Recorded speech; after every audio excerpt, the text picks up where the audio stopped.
Bajanga mingi que na la télévision na bana global na conscientiser ba maman pour ba ko kabite na pour na timo na biso. Après ça, et pour maneti na eba depuis banda mukili banda lelo ebele bazolo ba papa nzuka zala ko kaba bazo spécifier te papa nzuka zala ki mutu moko ke na shop soto so sombi biloko zangi 5 livres zangi 10 livres ayebisi mama ni makinde soki pe oyo yebisi papa nzuki makaya bino cher oyo akozongisela oka na malepe mama eza cher mokolo mosusu okei mpe ozangi 5 livres te mama azongisa biloko na ngai lobi na moko ya ozwi biloko ti olingi ofuta ye biso bima na okende naza na besoin moko na yo te eza pasi mingi papa nzuki otiki biso bamama alongi toyebi te shop nini mosusu tokokota oyo babanda kotikela biso mbongo modele otikaki toyebi nani mosusu na ngo po te oyo akobanda kokabela biso lobenge okabelaki biso mais puiske liwa eza ya motu nyonso eza nzela na biso nyonso kende malamu oyo okutana yango nyonso bazaki na mokolo.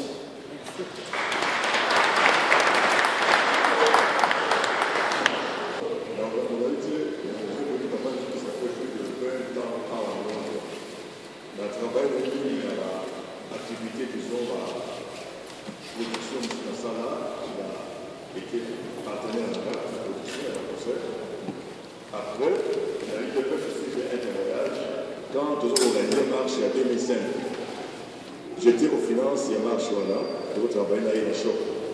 Donc, comme il a niveau qu'il fallait dépenser beaucoup d'argent pour la marche en Simba.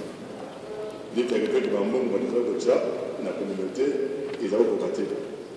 Alors, il m'a dit bon, ça va, dans le bangaté, tout travail, donc on a point de mot, on a fort, on a ça, on a ça, on a j'ai vécu cela, à mon côté, avec ça qui est une partie d'argent et un business lié, car après on a réussi à marcher là. Voilà côté témoignage. Mais moi, ce qui m'a choqué personnellement, c'est la fin de mine. Mais je n'ai pas compris. Quand on a parlé business dans la East London, dans le mois de novembre, on est capable de faire. Mais dans la dalle, il y a besoin de qui a la force parce que je voulais parler d'un point capital ici au Bateau-Lobité. Il était un homme fort. Il a résisté même à la maladie. Il était moralement fort et très fort même. Je vous dis que Bateau-Lobité va louer courage là, parce qu'il y a des gens à ce là. Ceux qui sont malades, ils vont affecter après, pour laisser tout tomber. Papa, je suis allé fort, je vous dis, parce qu'à un moment donné, il a souffert quand même. Nous avons mon aïe, mais il faisait semblant. Tout ce qu'il faisait là, mais à combattre contre la maladie. Il était fort moralement, résistant. En tout cas, il a résisté partout. Même les nouvelles vies, disons, santé et physique. Il m'a dit, bon, comme il y a moi, il y a la banane sur ma soleil. Mais presque, ça fait 3 mois, depuis novembre, on a Tina, dans le coup. Dans la tradition, mais le moment où on a essayé alors on a besoin de compris dans le restaurant, alors on a beaucoup de dans le restaurant. On va pouvoir mettre dans le restaurant. Nous avons parlé de la Barcelone, on a été. Même on va dire que avant je vais à 1h10, ma savoir à Benga. Aux heures, beaucoup de fois, le restaurant, la qualité. À Benga, à Koufu, la Lanate.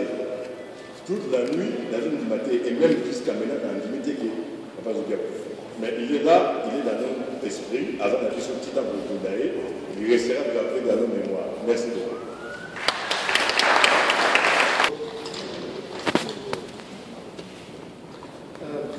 Malega m'a partagé comme moi un mot concernant Antoine. Dans le Bosso, Kazaki, tout nouveau complexe, il était complexe. Azaraki, stage de la fille d'abord le grand frère lorsque Kozo Kola nous aidait à faire notre devoir, garder un œil sur notre éducation, surtout sur notre discipline. C'était déjà à partir d'un certain âge, il nous apprenait déjà sur la stratège. Je me rappelle la première fois qu'il m'a montré comment jouer les jeux de cartes, il avait fait lui-même et comment c'était important très loin lorsque tu commences quelque chose. Un autre côté de l'homme, c'était l'homme patriarche. C'était quelqu'un qui nous observait, ses enfants, ses neveux, ses nièces. Il avait toujours des conseils. Il était toujours, même des fois distant, mais sa mère était toujours là lorsqu'il voyait que non, il y avait des risques de piratage. Donc, il a toujours été là pour nous. Il y avait aussi l'homme des parents, surtout lorsqu'on a perdu les parents ici en Angleterre. Il a assumé ce rôle. Il a continué. En tant qu'homme, on a entendu parler de ses qualités, de ses amis et autres. Sans revenir en détail, c'était quelqu'un de très discret. Comme on a entendu, il fait quelque chose, il est mieux de ne pas dire. Il était courageux. Pas seulement dans son combat politique, il a commencé au très bas âge depuis l'hypothèse, mais même dans la famille, c'était quelqu'un de courageux. Il était déterminé, il savait ce qu'il voulait et il allait. Il avait un grand cœur. On a dit à Moto, souci, il n'y a pas de souci à Bokanaï. C'était quelque chose qui le marquait très fort. Et comme Papa Dan vient de le dire, c'était quelqu'un qui était fort mentalement. Azaki Makila Makasi, ce n'était pas quelqu'un de faible. Il a toujours combattu. Même comme on a mentionné durant ces derniers jours qu'il était très malade, durant sa vie, ses études, il a toujours parcouru des difficultés, il a toujours continué de trouver des solutions. On va écouter les témoignages de ses confrères dans son parti pour l'amour qu'il a toujours eu pour son pays, pour son peuple, même. My uncle's a very stubborn man. He's quite annoying. Like, if you know me, you know that I came to the shop a lot and always got into arguments. And most times he'd be like, Rebecca, be man on shop, like, we used to argue all the time, but we always went back. We always went back. Because his uncle, like, in my family, you didn't have to say, uncle didn't have a name. If you said uncle, you knew who we were talking about. You didn't have to say Tonton Jerome, Tonton Zuki. You just said uncle and everyone knows, like, that is our uncle. He was generous, sometimes. Well, not all the time, to be honest. Sometimes he'll be like, no, but most times he was yes. He's done a lot for our family. He's helped us, he's parented us. I'm not going to cry because I don't feel like I need to cry. I kind of feel like we need to celebrate what he was, and I don't think he'd want people to cry for him. He was a very strong man. He wasn't someone that wanted sympathy. He would never come to me and say, this is how I feel. But at the same time, I wish that he did that more. I wish that as a family, we can learn, like, we must communicate, because there's certain things that could happen that stops us from getting the help that we wanted. Sometimes I sit there and I get angry because I think, had Uncle just asked for help, maybe he'll still be like here today, but he didn't ask for help. And I'm not gonna cry. Uncle was just Uncle. I loved him, like, regardless. Like, when we argued, I'd say things to him. He'd say things to me, but I kind of felt like we were friends because I can truly express how I used to feel to Uncle. I can tell him when I wasn't happy, and I was never afraid to tell him if he hurt my feelings. I was never afraid to tell him he was in the wrong. When he was in the wrong, sometimes he'd be like, babe, and I'm like, no, it don't matter. Right is right and wrong is wrong. And he never pushed me away, for being honest. He never pushed me away for being rude. I kind of think he appreciated my honesty because I am the gossip in the family. I tell everyone everything. If something happens, I'm the one that passes on the news, and I always used to go back to Uncle and be like, Uncle, guess what happened? Like, So, anyway, he was a good man and he did love us, and I'm proud to say that he was my uncle.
Combattant na yo et mon ami parce que kotia yo na lilita mokolo oyo IDPS ezalaki créé na yango tolobi ete yo tikali combattant na liwa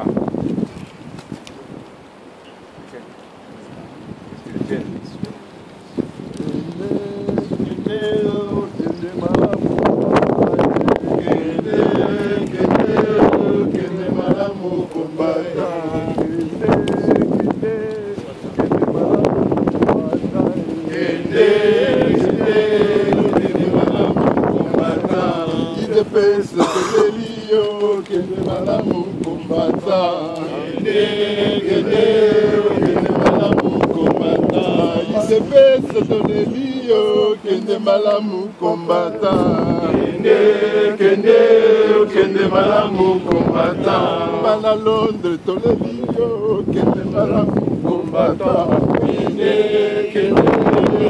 malamu kende malamu combattant kende malamu combattant IDPS viva viva IDPS viva viva Papa Nzouki viva viva Président Nzouki viva viva c'est non bon c'est non bon IDPS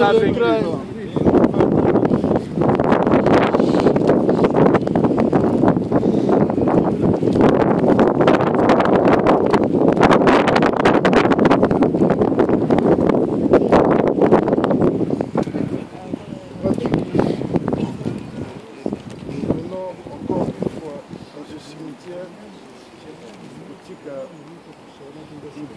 vous êtes très cher. Boutique à boutique à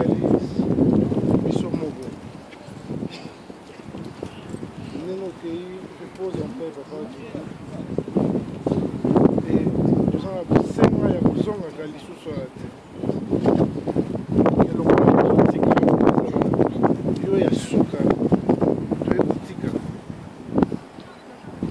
Je pose un peu, papa.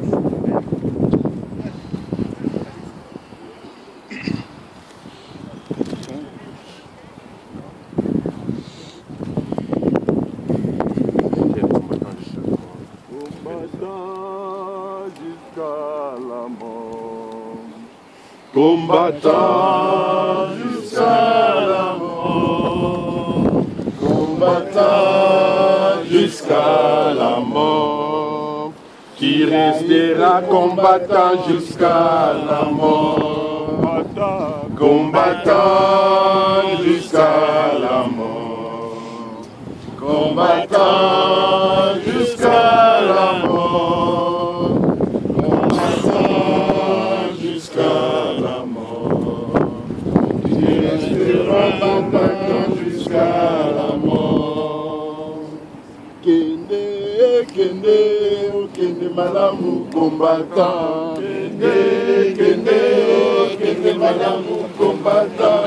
Kende, kende, oh kende malamu combattant. Kende, kende, oh kende malamu combattant. Kende malamu combattant.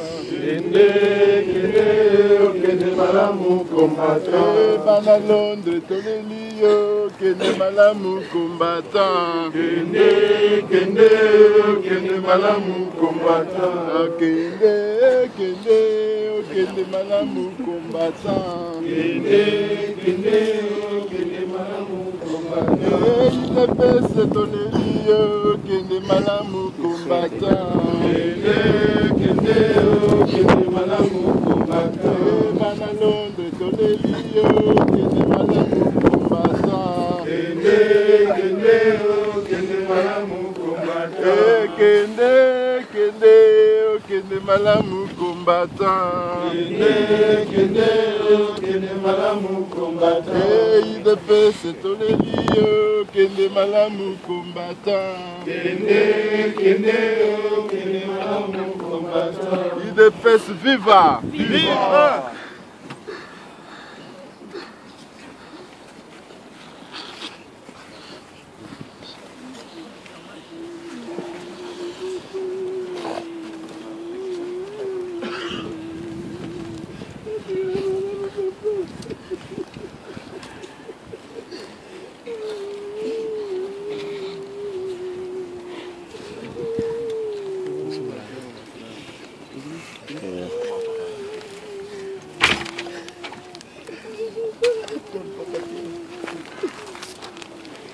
Ça va, vas-y, la fleur, la fleur, vas-y.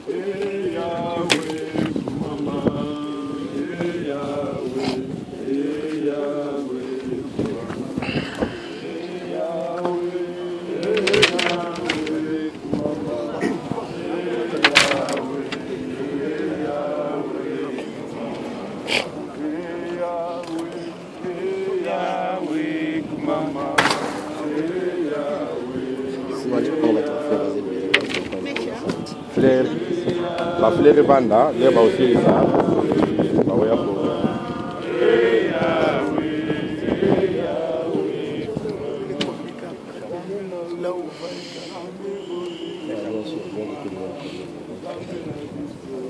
C'est bon comme ça.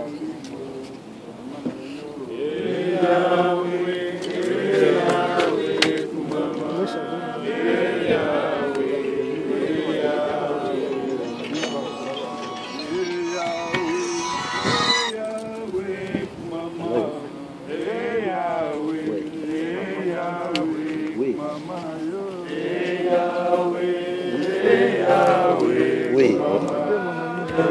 Oui, oui. Oui, oui. Donc on a un peu de soupe.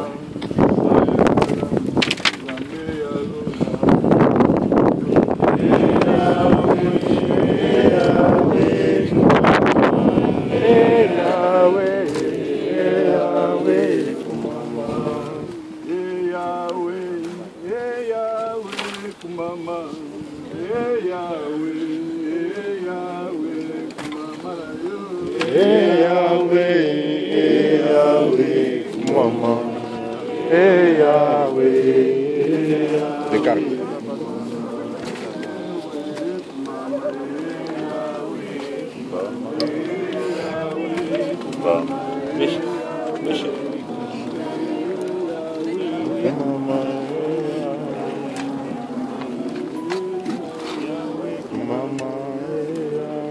Allô?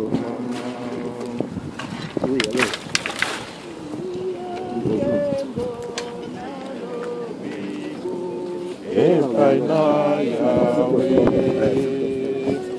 Mais là, tu n'en as pas.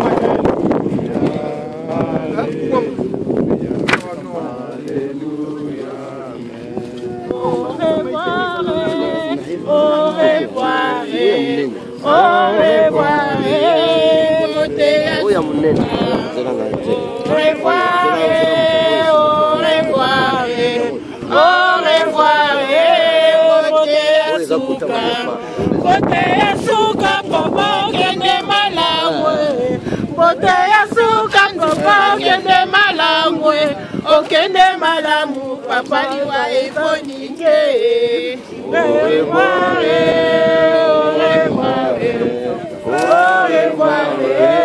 mote ya suka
Bon. C'est bon. Bah, on m'a dit ça aussi.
Allô? ready to start moving? I'll get the grave diggers over then. Carla, tu sais que c'est ça. Oui, oui, toujours yamba, mais c'est ça, c'est vrai.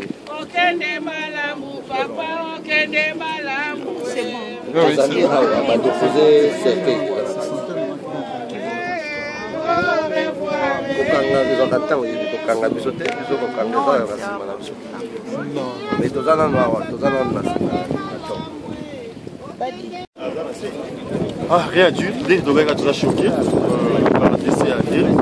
Bon, Azaki, c'est pas la Robin qui est vraiment bon, excusez moi me permettre, parce que Azaki est vraiment trop cher pour moi. On a fait pendant tant moins ébélé. Azaki est bon, madame Ming. Moi, je vais dire ça. Après, c'est un ébélé. Azaki est autre discuter sur tout, politique, sport, vie sociale. Vie communautaire, c'est ça la nuance on a vu. Tout ça là, tout le monde est ensemble. Et aujourd'hui, via Kei, on a reculé le barak que son âme repose en paix. Et la Rolobakenon via Rosara Motema. J'ai beaucoup à investir beaucoup dans ma vie. Je suis ébélé dans la vie. C'est ce que on a reculé que son âme repose en paix. Merci. Si mingi na opportunité au Fessingaï.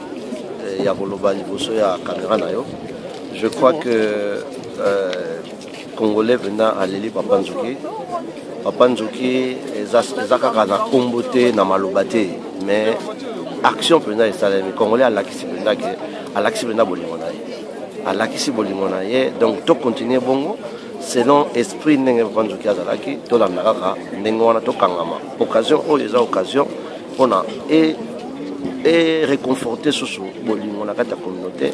Toujours que 2014 ils ont une année différente dans la communauté. Ils ont une année vraiment ya Bolingo. Ils ont un moment moko oyo bisonnions surtout à Bomoko que awa d'abord toko relever niveau ya communauté sur le plan social et sur le plan économique et en même temps paix na mboka paix. Un jour, à partir de Awa, ceux qui sont allés, les bokeh, ceux qui sont allés, alors, une fois de plus, au nom de la communauté, on appelle ici ma condoléance à la famille, condoléance à l'IDPS, ma condoléance à la communauté. Merci. Bon, effectivement, ils ont Kolomoro, il y a Passi, Mawala Moutema. Le 15 février, c'est le 32e anniversaire de l'IDPS. On a eu à préparer ordre du jour le dauphin à Tikibiso. Malheureusement, les autres ont tous à la réunion. Mais ils ont tellement passé dans mon thème et puis la lutte auto-menée na yeto continuer yango ti na suka toza kopesa merci na ba congolais nyonso tala ndenge to yawe ebele bato nyonso ba ko rendre hommage na Papa Nzouki ndenge toza kobenga ye ezali tellement vraiment mawa na ndenge boyo kokabola mawa na famille de pes na famille biologique na ye malgré mbula to dévier mbula malgré makambo nyonso tout donc to pesi bino merci mingi na ndenge makambo nyonso eleki merci d'autres père de Abisso, frère Abisso, ça il est à moi quand il est défense qui là c'est battu sur bailier bon après bah au monument qui m'a moula bah les manifestations ça la guerre là c'est la salle donc à Belaki en général et puis à Tikibiso mais la lutte continue donc pour la société Abisso Zara qui est tam ce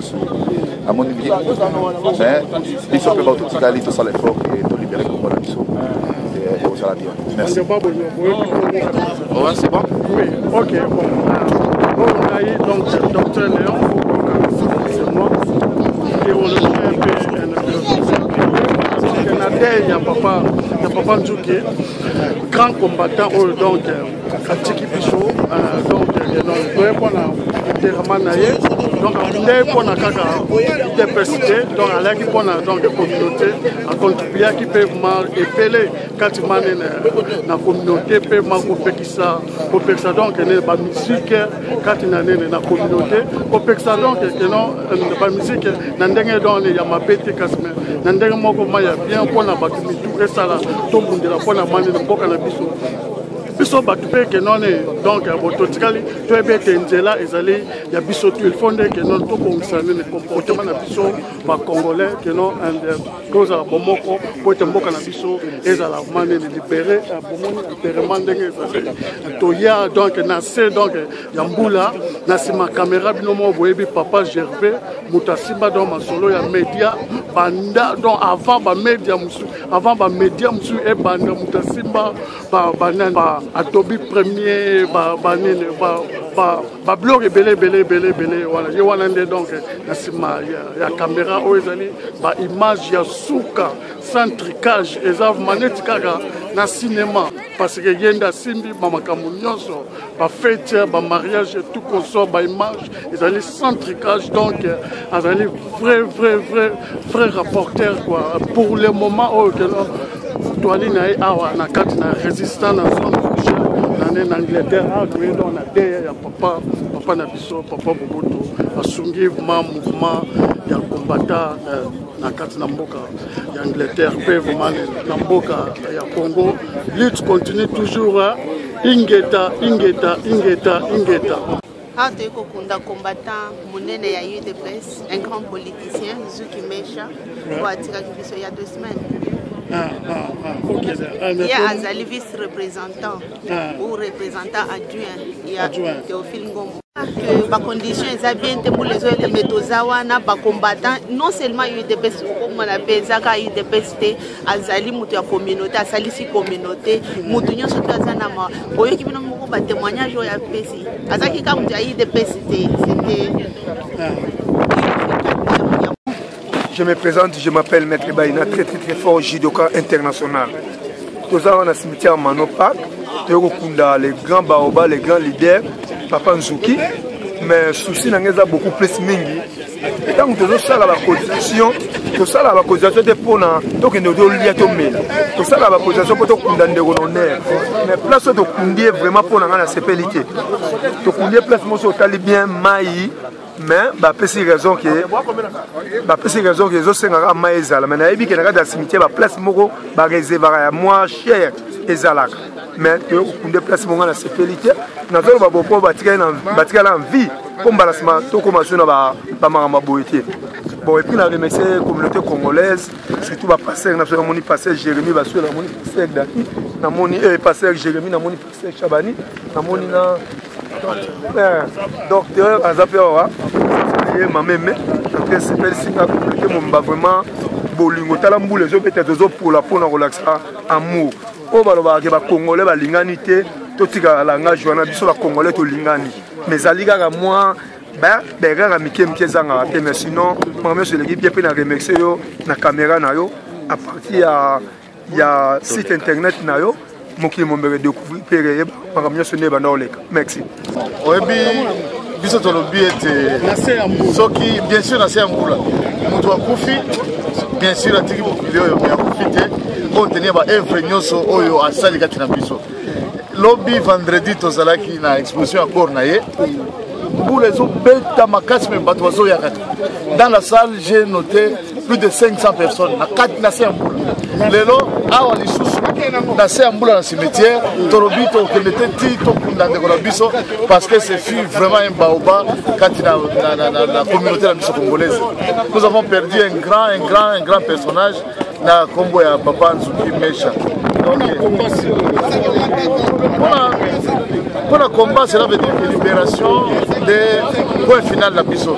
Dans le bas toujours, Batika a comme la cité, ceux qui ont biki la noté. Cela veut dire que tu continues à Kubunda, tu te libérer Mboka la biso. On va passer Congolais by Mouké. Bon, on va passer Congolais by Mouké, Moussou Bazana Occupation à Bango, Moussou et Balier retard. Bon, mais c'est la grande denguana. Bon, monsieur Bangaba, il y a un comité, qu'est-ce que vous voulez? Après ce cimetière, le programme il faut tout comme dans la salle à Kim 2000, dans Edmonton, des visites toujours pour un verre de rafraîchissement et après cela, tout va boire. Merci beaucoup, Matondo, la caméra, papa, je vais follow Billy.